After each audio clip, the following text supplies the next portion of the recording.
Bienvenidos a su canal Tradidik Bodeda Chepi. Muchas gracias por comentar y por favor, no olvide darle like o me gusta al video para que esta plataforma lo pueda recomendar a más personas. Comenzamos con nuestras oraciones. Pater noster, qui es in celis, sanctificetur nomen tuum, adveniat regnum tuum, fiat voluntas tua, sicut in cielo et in terra. Panem nostrum quotidianum da nobis hodie, et dimitte nobis debita nostra, sicut et nos dimittimus debitoribus nostris, et ne nos inducas in tentationem, sed libera nos a malo. Amén. Ave María, gratia plena, Dominus tecum. Benedicta tu in mulieribus, et benedictus fructus ventris tui, Iesus. Sancta Maria, Mater Dei, ora pro nobis peccatoribus, nunc et in hora mortis nostre. Amén. Sancte Micaele Arcangele, defendenos in preli. Contra nequitiam et insidias diaboli esto presidium. Imperet illi Deus, supplices deprecamur. Tuque, princeps militia celestis, Satana maliosque spiritus malignos, qui ad perditionem animarum pervagantur in mundo. Divina virtute in infernum detrude. Amen. Cor Iesus sacratitium, miserere nobis. Cor Iesus sacratitium, miserere nobis. Cor Iesus sacratitium, miserere nobis. Sobre el Papa. Es una enseñanza de la fraternidad sacerdotal de San Pío X. Los últimos aproximadamente 60 años han hecho esta pregunta más importante que de costumbre, ya que hemos sido testigos de la introducción de diversas teorías y prácticas, a menudo por los propios papas, que van en contra de la enseñanza perenne de la Iglesia Católica. La cuestión de nuestra actitud hacia el Papa es delicada, sobre todo porque hay mucha confusión entre los católicos en relación a esta cuestión. Primero analicemos los principios. Nos corresponde entonces analizar los principios implicados en este caso.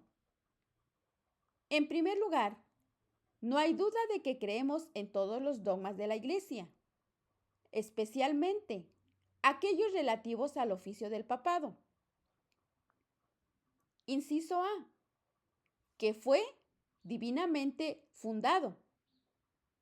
Recordando el Evangelio de San Mateo capítulo 16, versículo 18, lo siguiente: Tú eres Pedro, y sobre esta piedra edificaré mi iglesia, y las puertas del infierno no prevalecerán contra ella.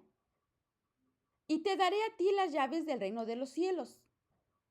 Y todo lo que atares en la tierra será atado en los cielos. Y todo lo que desatares en la tierra será desatado en los cielos. Inciso B. La iglesia está fundada sobre Pedro y sus sucesores para siempre. Si alguien dice que no viene de la institución del mismo Cristo nuestro Señor, o por derecho divino, que el bienaventurado Pedro tiene sucesores perpetuos en la primacía sobre la Iglesia universal, sea anatema. Esto lo leemos Concilio Vaticano I, Denzinger, número 1825.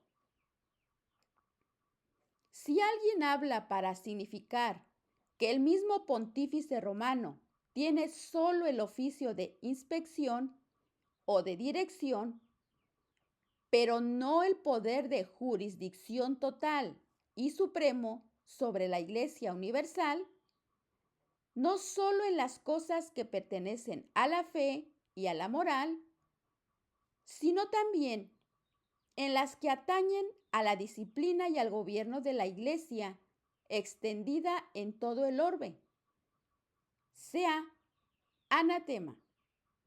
Concilio Vaticano I, Denzinger, número 1831. Pero es opuesto a la Iglesia y en contradicción evidente con la constitución divina de la Iglesia, mantener que mientras cada obispo tomado individualmente debe obedecer a la autoridad de los pontífices romanos, tomados colectivamente, los obispos no tienen este deber. Encíclica del Papa León XIII, Satis Cognitum. Ahora veamos el inciso C, que el obispo de Roma tiene una primacía que ningún otro obispo tiene. Indicaremos sobre todo las de las más antiguas y de todas conocidas, la de la Iglesia fundada y constituida en Roma por los dos gloriosísimos apóstoles, San Pedro y San Pablo, la que desde los apóstoles conserva la tradición y la fe anunciada. Romanos capítulo 1, versículo 8. A los hombres, por los sucesores de los apóstoles, que llegan hasta nosotros. Así, confundimos a todos aquellos que de un modo u de otro, o por agradarse a sí mismos, o por vanagloria, o por ceguera, o por una falsa opinión, acumulan falsos conocimientos. Es necesario que cualquier iglesia esté en armonía con esta iglesia, cuya fundación es la más garantizada. Me refiero a todos los fieles de cualquier lugar, porque en ella todos los que se encuentran en todas partes han conservado la tradición apostólica. San Ireneo contra las herejías, capítulo 3. Ahora veamos el inciso D, que el Papa es infalible bajo determinadas condiciones. El romano pontífice, cuando habla ex cátedra, quiere decir cuando en el ejercicio de su cargo de pastor y maestro de todos los cristianos, define en virtud de su suprema autoridad apostólica una doctrina de fe o moral que deba ser sostenida por toda la Iglesia.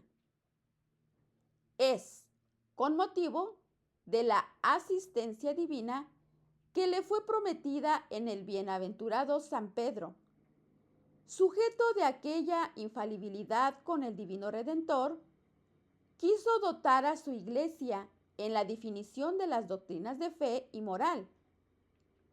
En consecuencia, dichas definiciones del romano pontífice son irreformables por su propia naturaleza y no por razón del consentimiento de la Iglesia.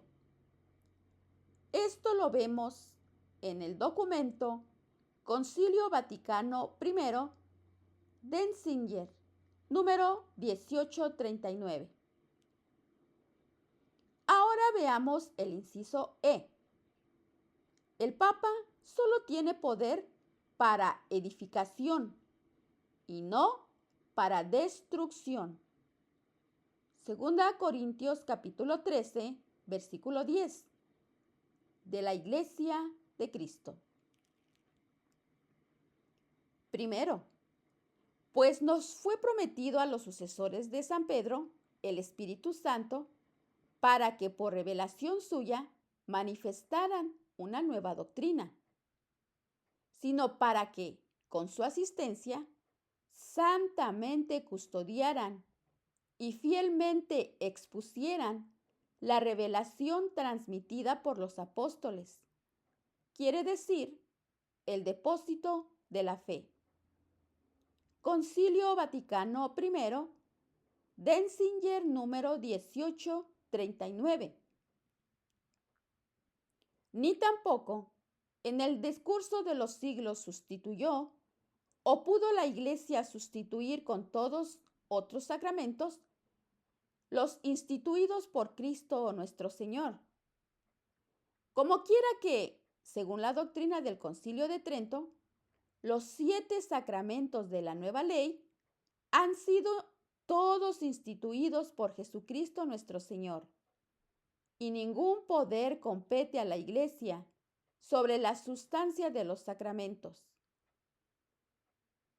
Es decir, sobre aquellas cosas que, conforme al testimonio de las fuentes de la revelación, Cristo Jesús estatuyó, debían ser observadas en el signo sacramental. Esto lo leemos en la Constitución Apostólica Sacramentum Ordinis de San Pío XII, Denzinger 2301.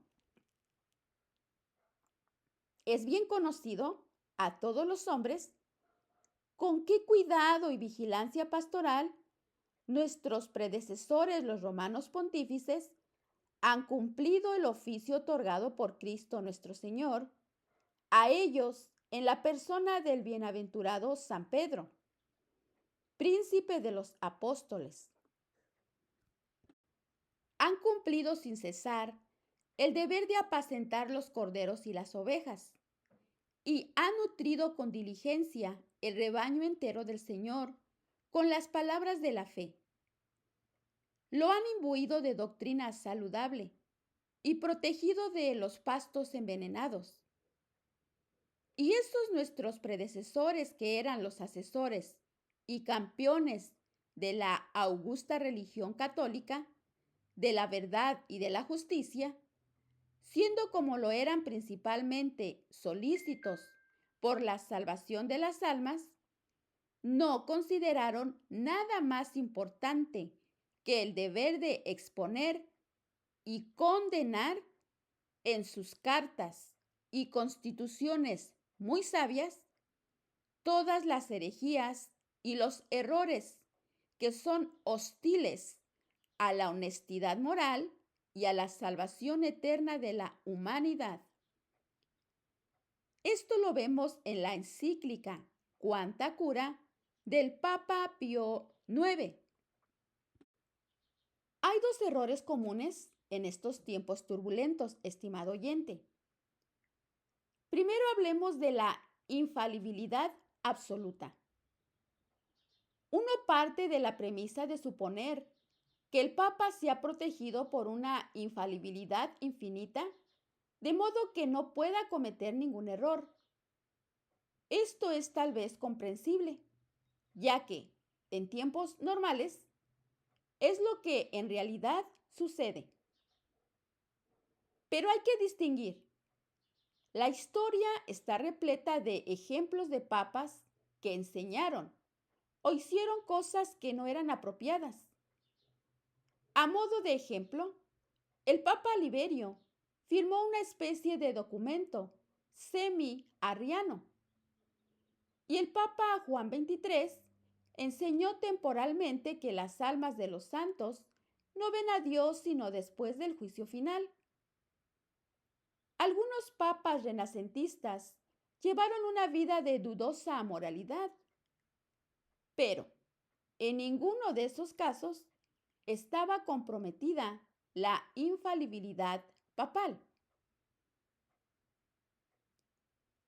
El Papa es infalible principalmente, repito, en cuestiones de fe y moral, y secundariamente en materia de disciplina.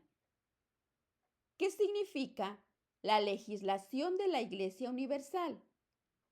Canonizaciones, etc. En la medida en que estos temas se relacionan con la fe y la moral, y aún así, solo cuando impone para siempre una enseñanza definitiva. De hecho, si el Papa tuviera algún tipo de infalibilidad personal con respecto a su enseñanza ordinaria, no habría necesidad de una definición de sus límites, como la fue dada por el Concilio Vaticano I. La palabra infalible significa inmutable e irreformable, pero el sello distintivo de los papas conciliares, como el de todos los modernistas, es un espíritu de evolución. ¿En qué medida tales mentalidades pueden querer definir irreformablemente e imponer absolutamente? Además, la opinión de doctores de la Iglesia, de santos y de teólogos universalmente acreditados durante siglos autoriza y recomienda la resistencia al Papa en algunos casos. Ahora hablemos del sedevacantismo. Hay otra tentación mucho menos común, y es la de considerar al Santo Padre como un hereje formal, excluido por lo tanto de la Iglesia. De modo que el Papa aparente sería un simple antipapa, sin cualquier jurisdicción. Aunque esto haya sido presentado como una posibilidad teórica por algunos teólogos eminentes, como Cayetano, San Roberto Belarmino y Juan de Santo Tomás, tal teoría no puede explicar lo que ocurriría con la doctrina de la visibilidad de la Iglesia o con la promesa de Cristo de estar con su Iglesia hasta el fin de los tiempos. Entonces, ¿cómo debemos juzgar al Papa? Rezar por el Papa. En primer lugar, hay que entender que se trata de un deber y una necesidad rezar por el Santo Padre y sus intenciones. Como dice San Clemente María Hofbauer, un cristiano que no ora por el Papa es como un niño que no ora por su padre. Cabe destacar que no hablamos principalmente de intenciones subjetivas y personales del Papa. Las 6 intenciones objetivas del Santo Padre, tradicionalmente entendidas, son las siguientes. Y pongamos mucha atención aquí en lo que debería y debe ser las intenciones del Papa. Primero, la exaltación de la Iglesia. Segundo, la propagación de la fe. Tercero, la extirpación de la herejía. Cuarto, la conversión de los pecadores. Quinto, la concordia entre los príncipes cristianos y el mayor bienestar del pueblo cristiano.